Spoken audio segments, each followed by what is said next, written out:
The first thing my husband ever told me about that shipping container was a lie. He said it was empty. He said it was just a place to store the rusted equipment he didn't have the heart to throw away. Old harvest crates, a broken seed drill, a generator that hadn't worked since the year our son was born.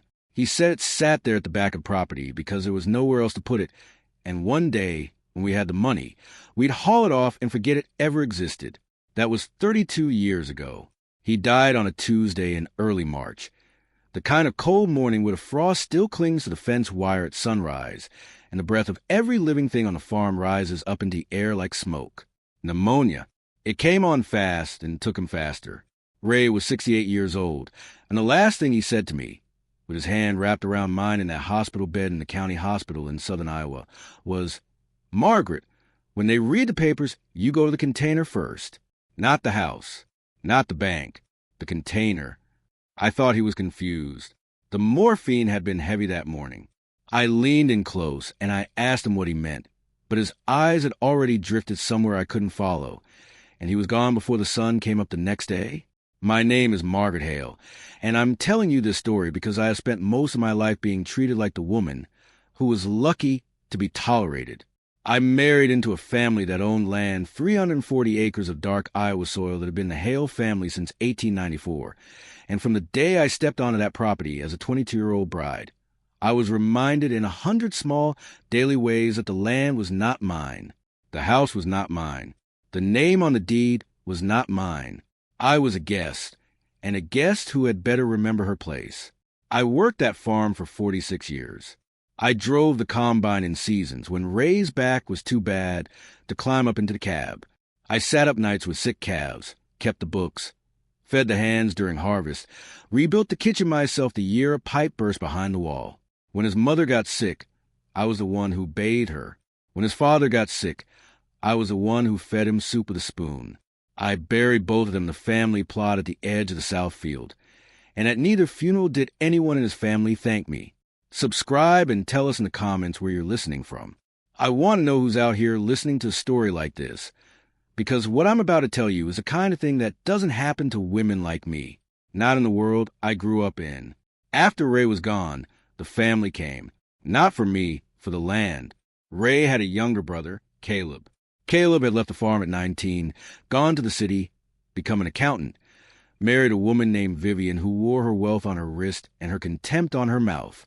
Caleb had 3 grown children, Trevor, Ashley, and a son named Brent who I had not seen in over a decade. They arrived at the farmhouse 2 days after the funeral, before the casseroles in the refrigerator had even been finished, with a folder of papers and a soft, careful tone that I recognized immediately as the tone people use when they are about to take something from you. "Margaret," Caleb said, sitting at my kitchen table, Ray's kitchen table, the one Ray's grandfather had built. "We need to talk about what comes next." What came next was the will. Ray and I had always understood that the farm would pass to me. We had talked about it 100 times over the years, sitting on the porch with the lights of the south field stretching out toward the river. He used to say, "Maggie, when I'm gone, you keep this place. You keep it the way we kept it together." I never asked him to put in writing, because I didn't think I had to. I was his wife. I had worked beside him for nearly half a century. The land knew my hands as well as it had ever known his. But the will Ray had filed, the official one, the one his family lawyer had on record, was an old one, drafted in 1987. Before he and I had updated anything, before we'd had the conversations that mattered, before we'd built the life we built, that old will named his brother Caleb as the executor and the primary beneficiary of all real property held in the Hale family name. It granted me the right to live in a farmhouse for the remainder of my natural life, a life estate, the lawyer called it, but the land, the equipment, the outbuildings, and everything that came with the farm operation would pass to Caleb and his children. I sat at my own kitchen table and listened to a man I had known for 46 years tell me that I owned nothing, that I had the right to occupy the house, but I could not sell it, could not borrow against it, could not leave it to anyone, that when I died, the entire property would belong to Caleb and his children, free and clear. "There must be a more recent will," I said. My voice was quiet. I was trying very hard not to let it shake. The lawyer, a man named Emerson, who had handled the Hale family's affairs for 30 years and who had never once looked me in the eye in all that time, adjusted his glasses and said, "Mrs. Hale, this is the only will on record. We've checked the safe deposit box at the bank. We've checked the filing cabinet in Ray's office. There is no other document." Caleb leaned forward, his hands folded together like a man delivering bad news at a board meeting. "Margaret, I want you to know, Vivian and I, the kids and I, we want you to be comfortable. We're not going to put you out. You can stay in the house. You can keep your garden. We'll take care of the operations side. And you can just rest. You've earned it." Vivian smiled at me from across the table. It was a smile of a woman who has already mentally redecorated the parlor. "Of course," she said, "we'll need to start making some changes pretty quickly. The market is good right now for farmland in this part of the state. Caleb's been talking with a developer out of Des Moines who's interested in the back acreage, the river parcel, and Trevor here has some ideas about subdividing the front field for residential lots.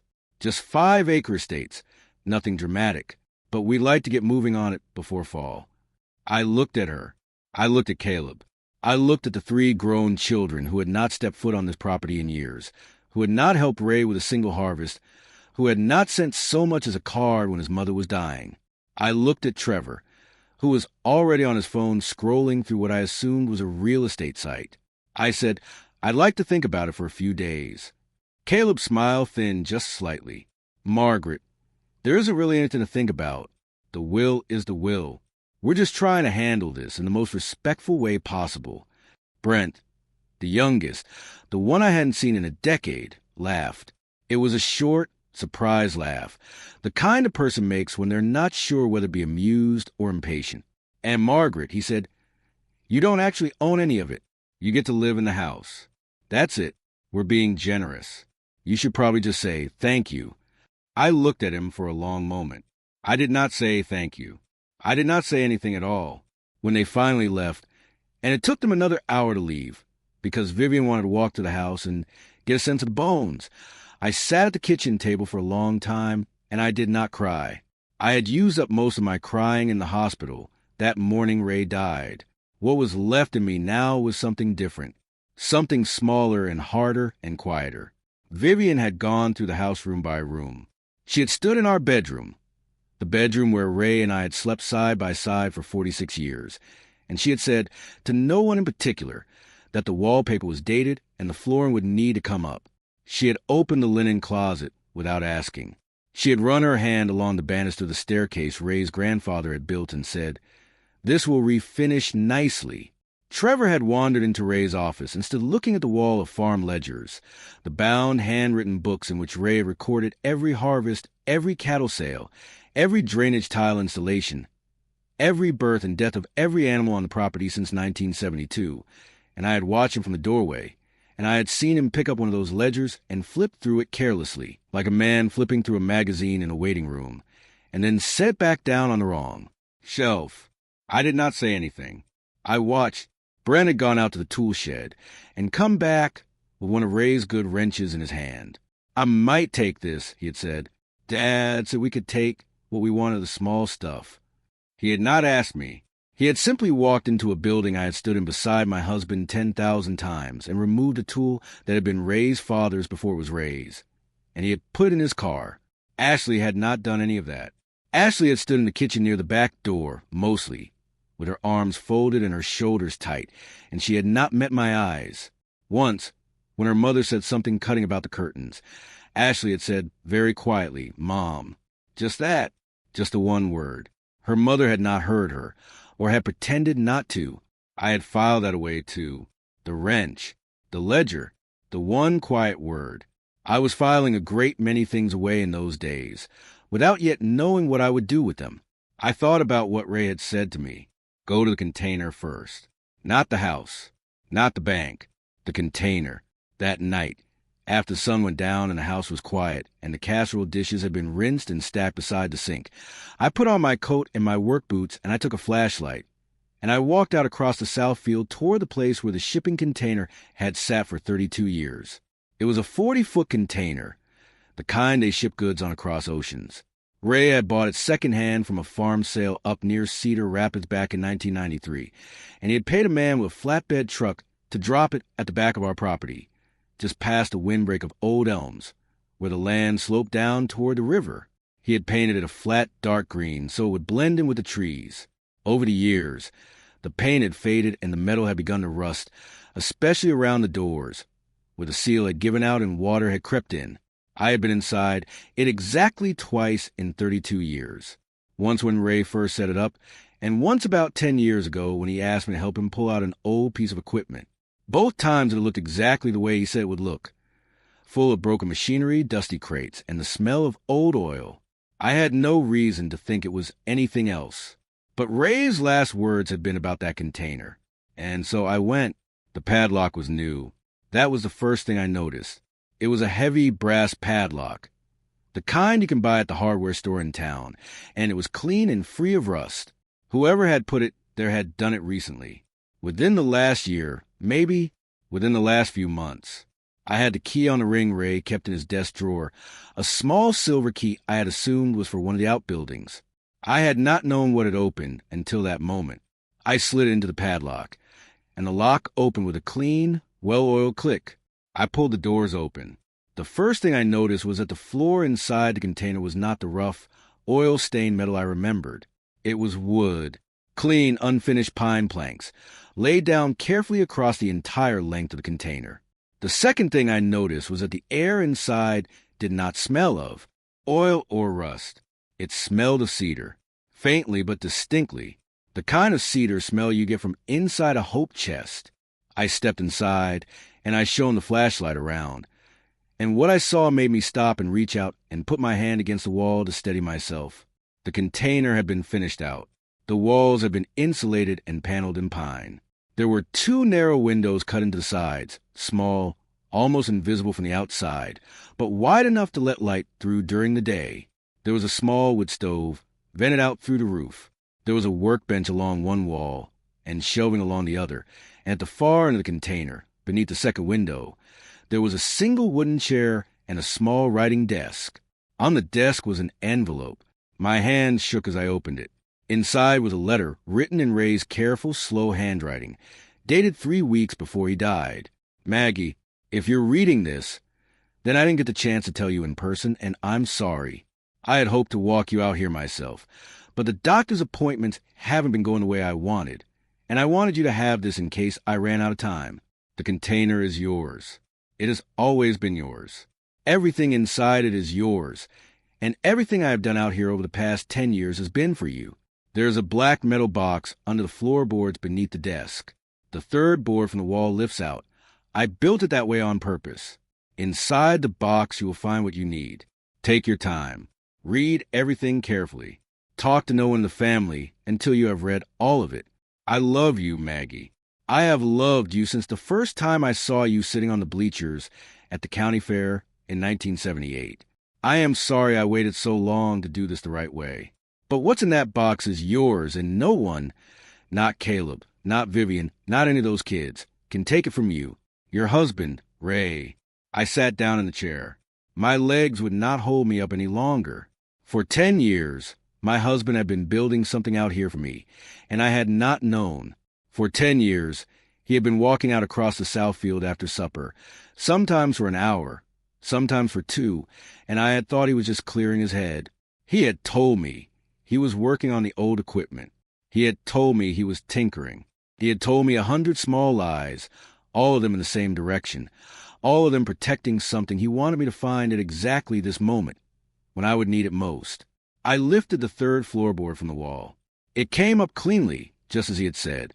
Beneath it was a black metal box, the kind a man might use to store important documents, with a small combination lock built into the front. There was a slip of paper taped to the top of the box, and on the paper Ray had written 4 numbers. November 4th, 78, the day we got married. I turned the dial. The box clicked open. What was inside that box would, the following weeks, change everything. But I did not understand that yet. I did not understand any of it yet. I sat in that quiet, cedar-smelling container, with my husband's letter folded in my lap and the wind moving softly through the elms outside, and I lifted the lid of the box and began very slowly to read. The first document in the box was a deed, not the deed to the farm. I knew what that one looked like. The deed to the farm had been recorded in 1894 and amended a dozen times over generations, and it sat in a fireproof cabinet in Ray's office in the farmhouse, the same office where the lawyer Emerson had searched and found nothing. This was a different deed.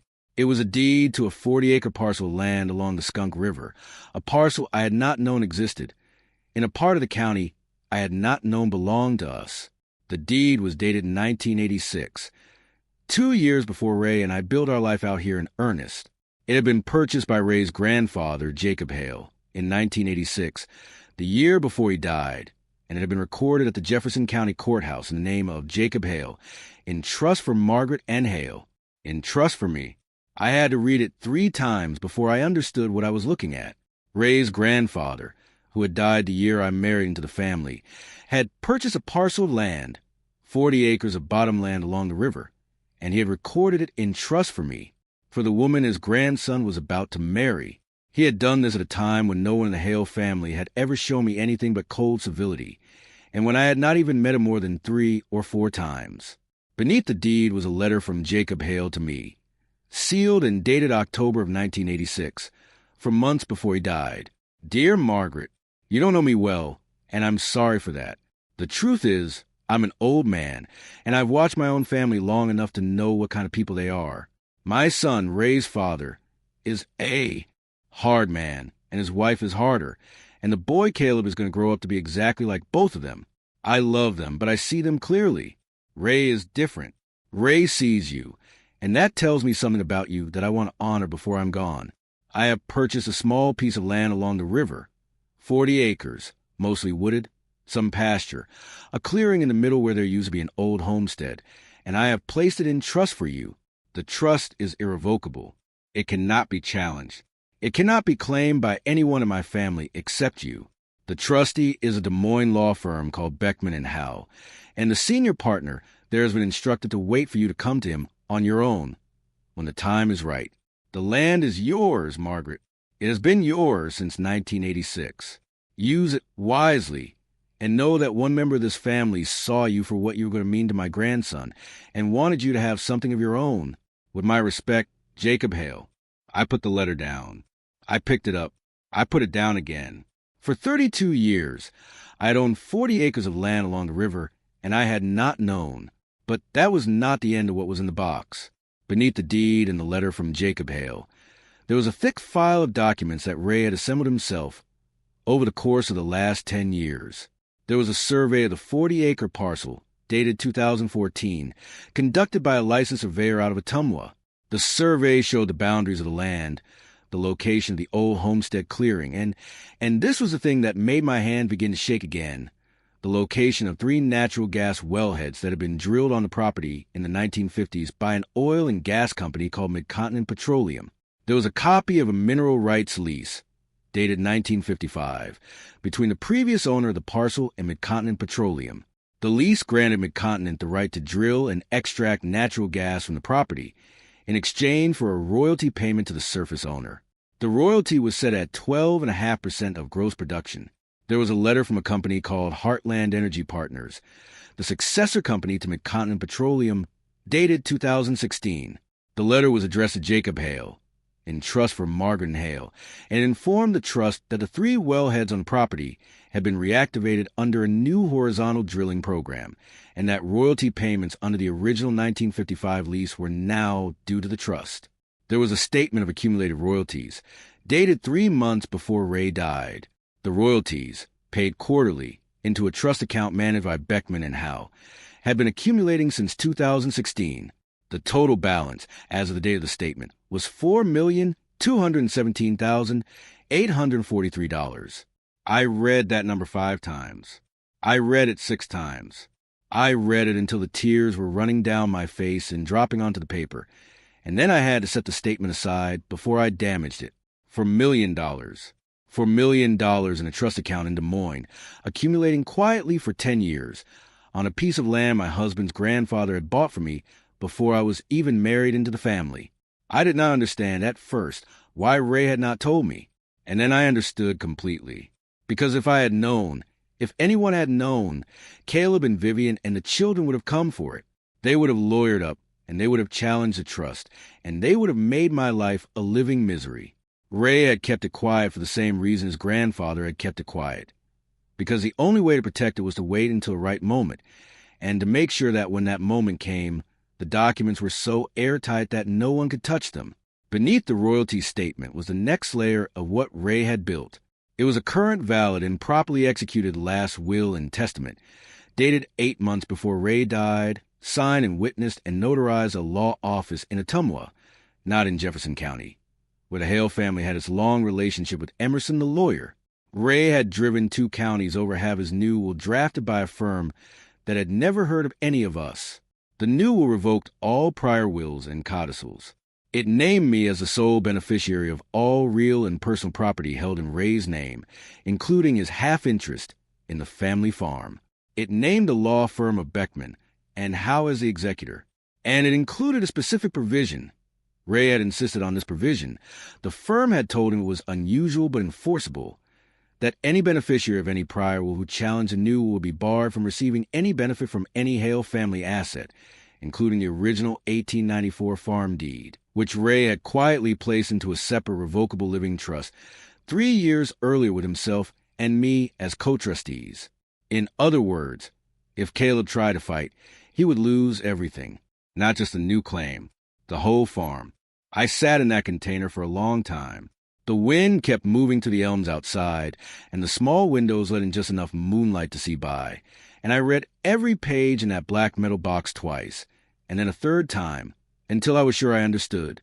Ray had spent the last 10 years of his life, quietly, patiently, without ever telling me, building a structure of legal protection around me that no one in his family was going to be able to break. He had known what they were going to do when he died. He had known it would happen at the kitchen table, with his brother and his sister-in-law and their grown children sitting in his chairs, eating from his plates, planning to subdivide his land.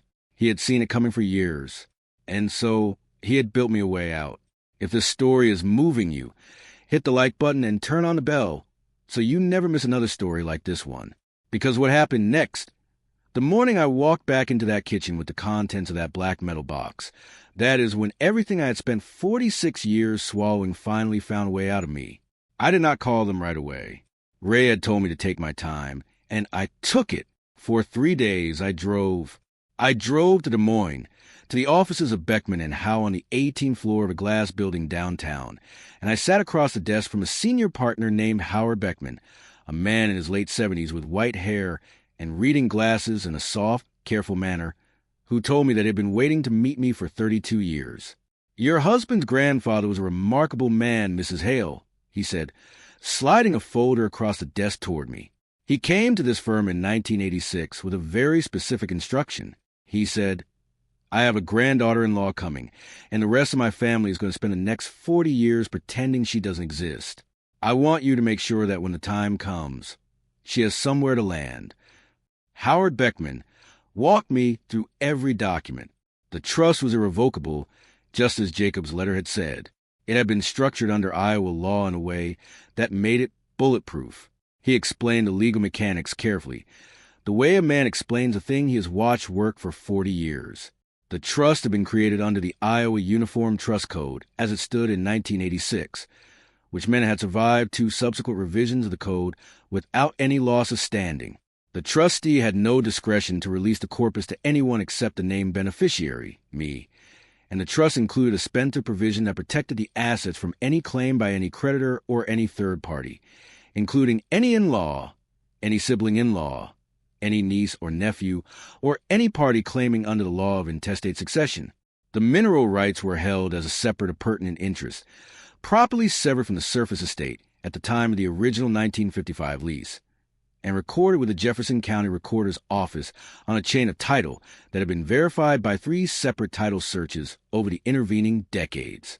In other words, Mrs. Hale, Howard said, taking off his glasses, "No one in your husband's family has any standing to come anywhere near this. Not legally, not equitably, not by any theory of law I've encountered in 51 years of practice. The structure is frankly beautiful. Your husband's grandfather knew exactly what he was doing. The royalty payments were current. The mineral rights lease had been renegotiated in 2018 to a higher royalty percentage, 15%, based on the increased production from the horizontal wells. The accumulated balance had grown, with interest and continuing royalties, to just over $4.5 million. And the new will, Howard continued, has been filed with the court the morning after Ray died. The probate process is already underway. The Beckman firm has moved quickly and quietly, exactly as Ray instructed. We filed in Jefferson County under standard probate procedure, and we have already given notice to the heirs at law as required by statute. Your brother-in-law will be receiving formal notice within the next 10 business days. By the time he understands what has been handed, the will be 5 days into the statutory contest period, and he will have approximately 3 weeks to either file a challenge or accept the disposition. And if he challenges? I asked. Howard smiled a small, dry smile. Then he loses everything Ray ever might have left him under any prior instrument, automatically and irrevocably, by the operation of the no contest clause. Your husband was very specific about that provision. We tried gently to talk him out of it. He was insistent. He said, and I'm quoting him almost exactly, "Howard, I want this thing built so that the only way Caleb walks away with anything is if he keeps his mouth shut and behaves himself. Otherwise, he gets nothing. Make sure he understands that." Mrs. Hale, Howard Beckman said, taking off his reading glasses and folding his hands on the desk, "Your in-laws are going to find out very soon, if they haven't already, that the will they have been planning around is no longer the operative document. We expect a challenge. We are prepared for it. But I want you to understand something. You are not in a vulnerable position. You are in an extraordinarily strong one. The question now is how you want to handle it." I thought about that on the drive back to the farm. I thought about Brent's laugh at my kitchen table. You don't actually own any of it. You should probably just say thank you. I thought about Vivian walking through my house, planning her renovations. I thought about Caleb's careful, calm voice, telling me I had earned my rest. And I thought about Ray, sitting in that container alone after his diagnosis, working on the documents in the black metal box, knowing he was running out of time, knowing he might not get to see me read any of it. I thought about him driving alone, 60 miles to Ottumwa, to a law firm where no one knew his name, sitting in a stranger's office with a diagnosis fresh in his pocket, telling a stranger the things he could not tell me yet because he wanted to give them to me whole, finished, complete. I thought about how he had carried that weight alone for 8 months, while we ate dinner together every night, while he asked me how my day was, while he laughed at my stories and listened to my complaints, and never, not once, let on that he was building me a way out. I had spent 46 years thinking I knew that man. I was finding out, 3 weeks after his death, that I had only known the visible half of him. The other half had been doing the quietest, most patient, most loving work of his life, in a shipping container at the back of our property, after I had gone to bed. By the time I pulled into the driveway of the farmhouse, I had decided how I was going to handle it. I called Caleb the next morning.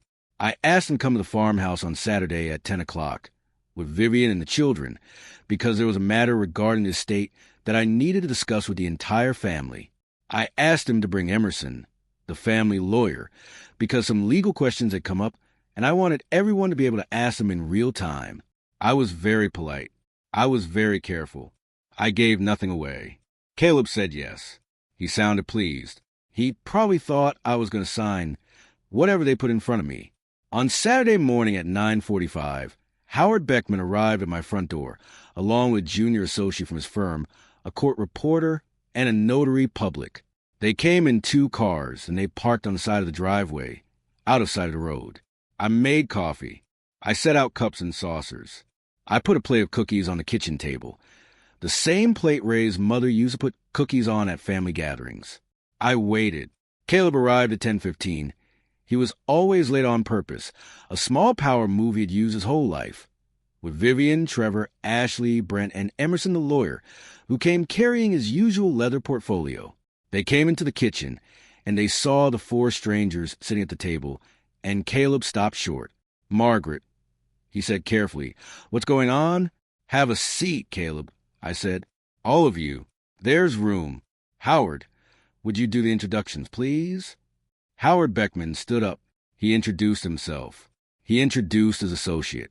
He introduced the court reporter and explained that the proceedings of the meeting will be transcribed for the record. He introduced a notary and explained that any documents executed during the meeting would be witnessed and notarized on the spot. Caleb's face had gone very still. Emerson, the family lawyer, set his portfolio down very slowly on the table, and I watched his hands as he did it, and I saw that they were shaking just slightly. Mr. Beckman, Emerson said, I represent the Hale family estate. I'm not aware of any reason why your firm will be involved in this matter. That's correct, Mr. Emerson. Howard said politely. You're not aware. That is one of the matters we're going to address this morning. He opened his folder. Over the next 90 minutes, Howard Beckman walked through every document I had read in that container, in the order Ray had laid them out. He started with Jacob Hale's original deed and trust from 1986. He explained the structure of the trust, the role of the Beckman firm as trustee, and the legal protections that had been built into it. He showed Emerson the recorded copy from the Jefferson County Courthouse, dated 1986, with Jacob Hale's signature and the official county seal. Caleb said, That can't be right. My grandfather never bought any land along the river. Howard Beckman said, Sir, the deed is a matter of public record. It has been a matter of public record for 40 years. I would invite your attorney to verify it himself at his earliest convenience. He moved on. He walked through the mineral rights lease from 1955. He walked through the survey from 2014. He walked through the reactivation of the wellheads in 2016 and the royalty stream from Heartland Energy Partners. Vivian had stopped breathing somewhere around the survey. I watched her, and she had gone a color I had never seen on a living person. How much? She said suddenly, interrupting Howard. How much in royalties? Howard looked at me. I nodded. As of last quarter, Howard said evenly, the trust account holds approximately $4,690,000, and the royalty stream is currently producing approximately $50,000 per month. The kitchen went silent. I had never heard a silence like it. Trevor, who had been on his phone when he walked in, had set the phone down on the table and was staring at it like it had bitten him. Brent, who had laughed at me and told me I should say thank you, said, That's not possible. That's not possible. She doesn't own anything. The will. I'm getting to the will, son, Howard said. He turned back to Emerson. Mr. Emerson, the will you are operating under is dated 1987. Are you aware of any more recent will executed by Raymond Hale? There is no more recent will, Emerson said. His voice had gone hoarse. I would have known. I drafted the 1987 will myself. Howard slid a document across the table. It was Ray's new will, dated, signed, witnessed, and notarized 8 months before Ray died, filed with the Jefferson County Probate. Court the morning after Ray's death. Already in process. Already moving. Emerson read it. He read it twice. He set it down on the table with hands that were no longer slightly shaking, but visibly trembling. Mr. Beckman, he said. His voice was very quiet. This will revokes everything. Yes, Howard said. It names Mrs. Hale as the sole beneficiary. Yes. It includes a no contest clause.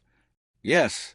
Any party named in any prior will who challenges this will is automatically and permanently barred from receiving any asset of the Hale estate, including the original 1894 farm parcel.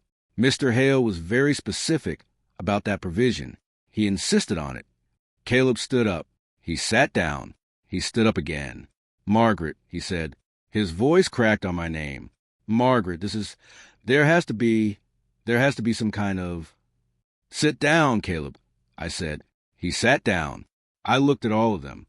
I looked at Caleb, my brother-in-law of 46 years, who had never invited me to a single Christmas dinner that wasn't held on my own farm. I looked at Vivian, who had walked through my house 3 days ago measuring it for renovations.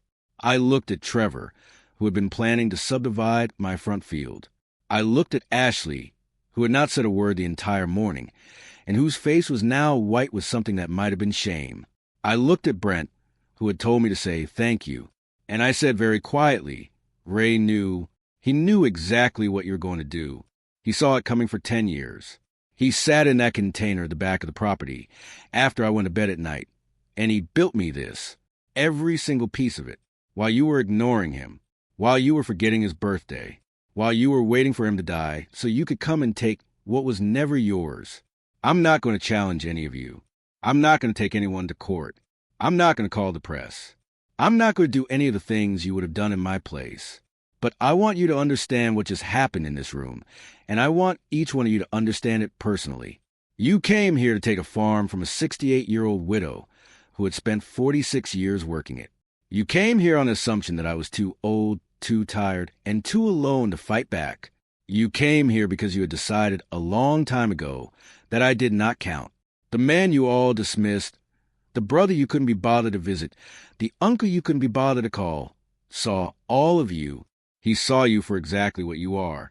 And he loved me enough to make sure that when this moment came, I would not have to lift a finger to defend myself. The defense was already in place. It had been in place for 32 years. Now, I am going to tell you what is going to happen next. I took a breath. I had thought about this for 3 days. I knew exactly what I was going to say. The farm is mine. The river parcel is mine. The royalty stream is mine. Mr. Beckman's firm will be administering the estate, and you will not be receiving any portion of it.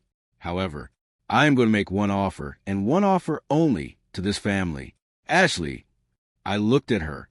She was the only one of the children who had ever, in her entire life, sent me a card.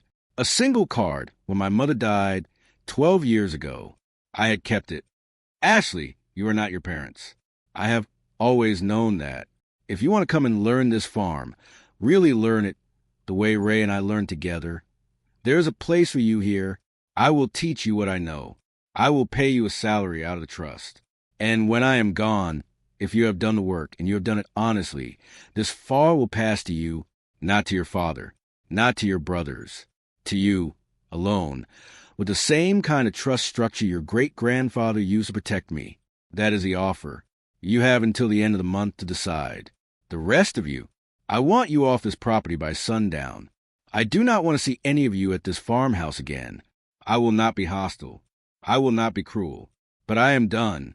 I am 68 years old, and I have spent 46 years tolerating being treated like I did not belong here, and I am done. The door is closed. Vivian opened her mouth. I held up my hand. Vivian, don't. Whatever you are about to say, don't. There is nothing you can say to me in this kitchen that will mean anything to me ever again. Please leave. But Vivian did not leave. Not right away. Vivian did something I had not expected. Vivian put her face in her hands, and she sat there at my kitchen table, and her shoulders began to shake, and after a long moment I realized that she was crying, not performing, not maneuvering. Crying the way a person cries when something they have been holding up for a very long time has finally come down on top of them. I never wanted any of this, she said into her hands. Her voice was muffled and thick. I never want to come out here. I never wanted to live in some farmhouse in the middle of nowhere. Caleb has been talking about this farm for 40 years. 40 years, Margaret. I have listened to him talk about how his brother got everything and he got nothing, and how their father was unfair to him, and how the day was going to come when... Vivian, Caleb said sharply. She did not stop. She lifted her head and her makeup was streaked and her eyes were red, and she looked, for the first time since I had known her, like a woman and not like a wall. 40 years, she said, and it was never about the land. It was about the fact that his grandfather never said his name. It was about the fact that you... She looked at me directly, and her voice cracked. It was about the fact that you came in here as a stranger, and within 5 years you knew this farm better than he ever had. And Jacob saw it, and Ray saw it, and Caleb saw it, and he could not stand it. None of them could stand it. So they made themselves feel better by pretending you didn't matter. And she stopped. She took a breath that shook her whole body. And I let them. I helped them. I'm sorry, Margaret. I'm so sorry. The kitchen was very still. Brent was looking at his mother, as if he had never seen her before. Trevor had not moved. Ashley had begun, very quietly, to cry. Not for herself, I do not think, but for her mother, whom she had perhaps never seen break in this way. Caleb's face had gone gray. He did not look at his wife. He looked at the table. "Caleb," I said. He did not look up. "Caleb, look at me." He looked up. His eyes were wet. I had known this man for 46 years, and I had never seen him cry, not at his mother's funeral, not at his father's, not at the funeral of his only brother 3 days earlier. He was crying now. "He was your brother." I said, "He was your only brother. And in 46 years, you came to this farm twice without being asked. You did not call him on his birthday for the last 12 years of his life. When his cancer scare turned out to be nothing in 2019, you did not call to say you were relieved, because you had not known about the cancer scare, because no one had told you, because no one was sure you would care. And the worst part, Caleb, the part Ray told me about exactly once, and only once, is that he kept hoping, right up until the end. He kept hoping that one of these visits, you were going to walk in here and ask him how he was. Just that, how he was. And you never did." Caleb was crying openly now. He had put his hand over his mouth. The lawyer Emerson beside him was looking at the wall. "He was not punishing you," I said. "When he wrote that will, he was not getting back at you. He was just protecting me, because he had figured out that the love in his family ran in one direction, and he wanted to make sure that when he was gone, the woman who had loved him back would be safe. That is all this is. That is all this has ever been." I let that sit. The court reporter's keys clicked softly in the silence. "Now," I said, "I am going to tell you what is going to happen next." They left. It took them a while. Caleb tried 3 times to start a sentence, and 3 times I shook my head and he stopped. The 4th time, he managed 3 words. "Maggie, I'm sorry." He said them looking at the floor. I did not respond, because there was no response I trusted myself to make in that moment that would not either be too kind or too cruel, and I had decided long before that morning that I was not going to be either. Emerson was the first to stand. He gathered his portfolio. He looked at me, and for the first time in 30 years, he looked me in the eye, and he gave me a small, slow nod that I understood to mean, "You were right, and I was wrong, and I am sorry." Then he walked out the front door and got in his car and drove away without a word to any of them. The rest of the family followed, one by one. Caleb was last. He paused in the doorway, and he turned, and he said, "Maggie, was there ever a chance any of this could have gone differently?" I thought about it. "Caleb," I said, "you had 46 years to find out." He left. Ashley came back the following Tuesday, alone, without telling her parents. She drove up the long driveway in a small blue car I had never seen before, and she parked it under the elm tree where Ray used to park his truck, and she got out and stood in the yard with her hands in the pockets of her jacket, looking at the house. I went out to meet her. "Aunt Margaret," she said, "I want to learn." She was 29 years old. She had a degree in environmental science from the University of Iowa that she had never used, and a job in marketing in Cedar Rapids that she did not love, and a quiet, watchful manner that reminded me, more than I wanted to admit, of her great-grandfather Jacob in the few photographs I had seen of him as a young man. "Why?" I asked her. She thought about it for a long time before she answered. "Because none of the rest of them ever asked you a single question," she said. "About the farm, about Uncle Ray, about what you actually did out here. And I think there are things I should know that nobody ever bothered to learn." I told her she could start in the morning. She moved into the small guest room at the end of the upstairs hall. She got up at 5:30 every morning, which she had never done in her life, and she came downstairs in her grandfather's old work boots, and she went out into the field with me, and I taught her. I taught her about the rotation we ran on the south field, corn, soybeans, alfalfa, in a 3-year cycle that her great-grandfather had worked out and that had kept the soil healthy for 100 years. I taught her how to read the rain gauges Ray had set up at the 4 corners of the property. I taught her how to negotiate with a grain elevator in town, and how to know when a piece of equipment was dying, and how to talk to the neighbors at the co-op who had known Ray for 46 years, and who took a long time to warm up to anyone new. I took her out to the container. I had not been back since the night I read the documents. I had not wanted to go alone, but Ashley deserved to see it. She deserved to understand what her uncle had built out there, and why. I unlocked the padlock and pulled the doors open, and the smell of cedar came out to meet us, and Ashley stepped inside and stood very still for a long moment, looking at the wooden floor and the small wood stove and the chair at the desk by the window.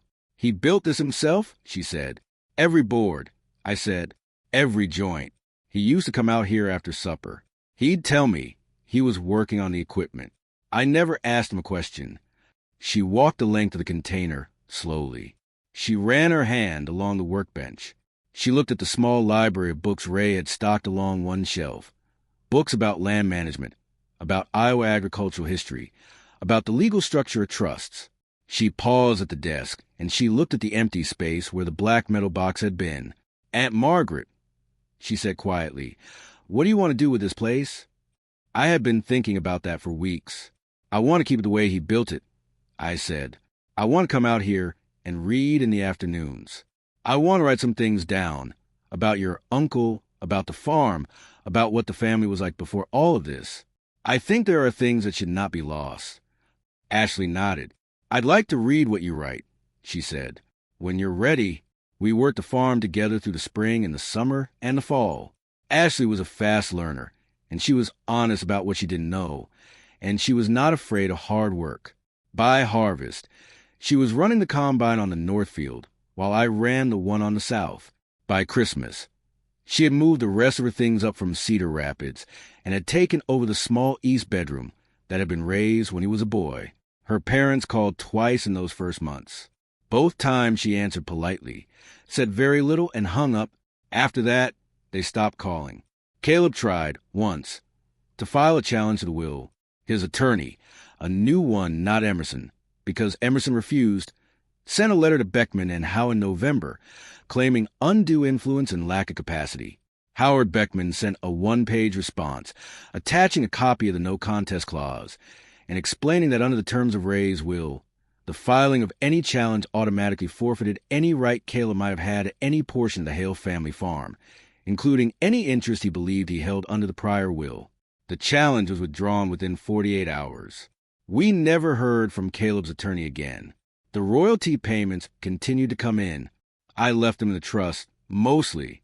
I used some to pay off the small mortgage Ray and I had been carrying on a piece of new equipment, and some to make repairs to the farmhouse and the barns, and some to set up a scholarship at the Agriculture Extension Program at Iowa State in Ray's name for young women who wanted to study farm management. The rest I left in trust. For Ashley, when the time came, structured exactly the way Jacob Hale had structured the trust for me 40 years earlier, irrevocable, bulletproof, out of reach of anyone who might want to come for it. The last time I saw Caleb was at the funeral of his wife, Vivian, who died of a stroke 2 years after Ray. Ashley and I went together, because Ashley wanted to pay her respects to her mother, and I wanted to stand beside Ashley while she did it. Caleb saw me across the church. He nodded once. I nodded back. We did not speak. There was nothing to say. I am 71 years old now. I sit at the kitchen table some mornings, in the same chair where Caleb told me I had earned my rest, and I drink my coffee, and I look out the window at the south field. The corn is up.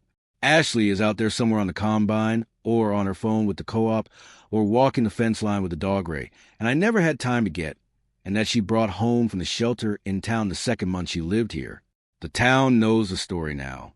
Not all of it. I have not told all of it to anyone, and I do not intend to, but enough. The neighbors at the co-op know that Margaret Hale stood up at her own kitchen table one Saturday morning and reminded an entire family of the difference between a name on a deed and the work that keeps a farm alive. The women at the church know that Ray Hale spent the last 10 years of his life building his wife a fortress of paper and law in a shipping container at the back of his property because he loved her enough not to leave her unprotected.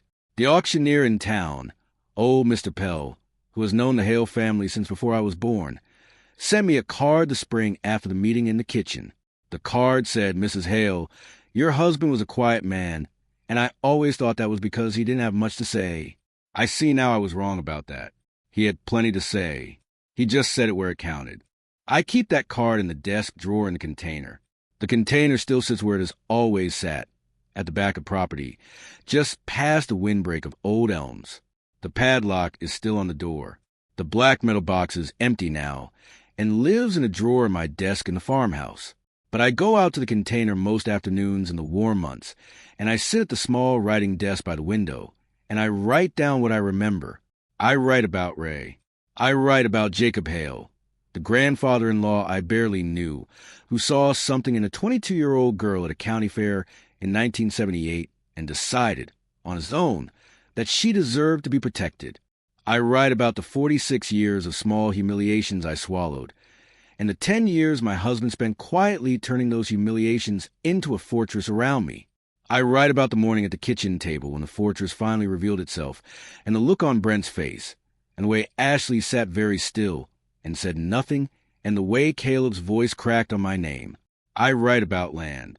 I write about how it remembers the people who worked it. Thank you for staying with us all the way to the end. Don't forget to subscribe and check out the other stories on screen right now.